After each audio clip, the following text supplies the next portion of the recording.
I think it'd be fun to start a vlog about my polyglot journey. Something pretty casual, probably posting once a week, maybe once a month. We'll see how much time I have to do it.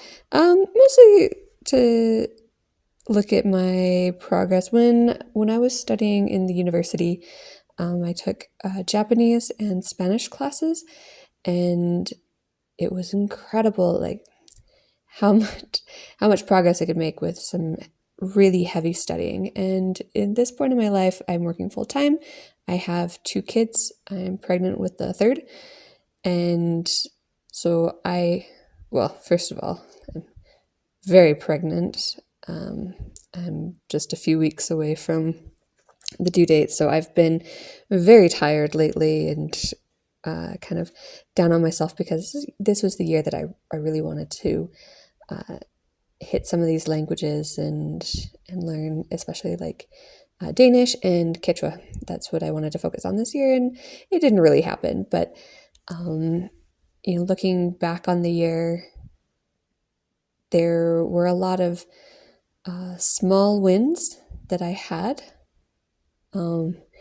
and being able to see that even though I really wasn't giving much time in a day and not much time in a week, I still did study some, and little things like watching shows in Danish on Netflix, and looking up some YouTube videos on like how to count to 10 or what are the colors to watch with my kids.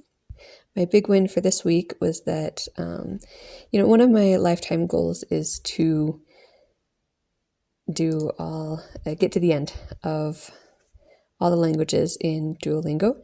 I found 42 of them. I read somewhere online there are 43. I don't know what the 43rd one is. For English speakers, there are 40, but I also want to throw in Cantonese, and which is from Chinese, and then Catalan, which is from Spanish. So that'll be fun. And I'm fluent in Spanish, but I finally got to the end of Duolingo for the Spanish track. So I'm pretty excited about that because now I can like check it off. Yeah. And honestly, didn't devote a whole lot of time to it because, like I said, I'm fluent in Spanish. I didn't want to go through all the lessons, so I just skipped ahead the sections and then skipped ahead the units, but it really wasn't a priority, so it took me a long time, an embarrassingly long time to get done with that. I did get this year there was a Black Friday deal for Rosetta Stone lifetime access, and I like the lifetime or the Rosetta Stone setup better than Duolingo because they go from they use images for practice, and Duolingo everything's connected to English, so I feel like Rosetta Stone is more natural. They have better speech recognition, and I feel like the voices, the sentences they have are more natural as well. But I do like Duolingo's stories that they have for some of the languages, including Spanish.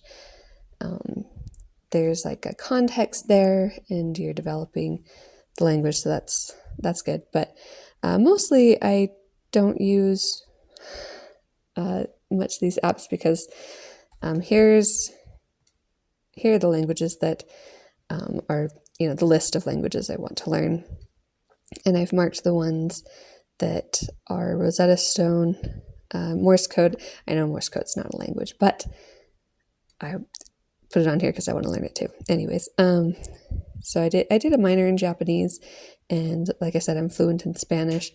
So Japanese and Spanish are not that important. This year, 2025, I really do want to take some time to review my Japanese because I used to be fluent, and now, yeah, now I'd put myself at like upper beginner, lower intermediate. But I think with some, like even just a few months of some heavy duty immersion, like I can get it back to where it was. Looking at the languages in red are my higher priority ones. Those are the ones that I actually want to achieve fluency in. Japanese, Chinese, Spanish, Portuguese, Danish, Quechua, and American Sign Language. And Rosetta Stone, Duolingo, they're only representing like a little more than half. So these kinds of apps are not a big priority for me, but they're the nice thing about apps is that they're very convenient. Everything's already put together. Like if I took the time, I could put together a much more rigorous study plan. Personally, I like to focus on reading, writing, speaking, and listening with different activities. So for things like speaking, I will talk to people I know or talk to myself. I wrote my kids into it. So that's fun. Like when we were learning Danish this year, there were things like, come here, that phrases that I say often to my children, come here now. And so I'd look up in Danish, komme her nu. And so I tell them that means come here now. And then with the repetition, and I did call my grandma and talk to her in Danish a couple times. That was a really, really neat experience. And mostly for speaking, what I'll do is I will listen to something in the language and then repeat it and try and really nail the pronunciation. The best way is to speak with a native speaker, but I don't always have that luxury. So for listening, I'll put on podcasts. This year I've been listening to Born. It's spelled like Borgen. It's a Netflix series. And so I'll turn that on to listen to while I work. And for reading, there are lots of resources online. And these apps do have reading practice, but I think it's better to read with a context that I'm already familiar with when I'm starting a new language. So I am a religious person, Christian, and the scriptures I'll read daily. Well, that was my goal, but I haven't really done that this year. Anyways, so I found it very helpful to read a verse in English and then read a verse in Danish. And especially with verses that I'm already familiar with, I can focus more on the Danish side, like, oh, this is just from context. Like I don't need to even pull out a dictionary. I can pretty much guess which word means what and kind of pick up some of the bits of grammar. The news is also a really good resource. The news is widely, every country has its own news, and it wants to give it to people in their own language. So like even with these less used languages that I want to learn, like Quechua and American Sign Language, you can find the news broadcasts that have those in and then with the big international news stories, like the same thing is happening. the news will talk about certain global events that you can read in English and then also in the language you're studying. For writing, I found ChatGPT to be a big help. I'll just put in a prompt that says, correct the following sentence, and then I'll just, write whatever might be a summary of the news article that I was reading or listening to. Yeah, so things like Rosetta Stone and Duolingo, they do help with those, but if you take time, you can put together a much better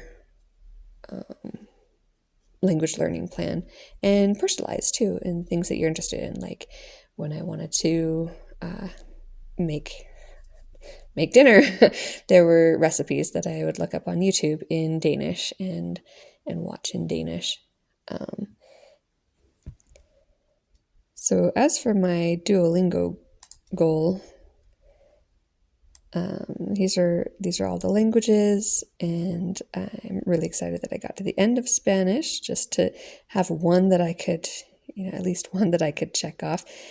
My current progress right now on the app, I'm in section 2 out of 5 for Japanese, section 2 out of 3 for Chinese, and for Danish, I'm in section 1 out of 3, same for Esperanto.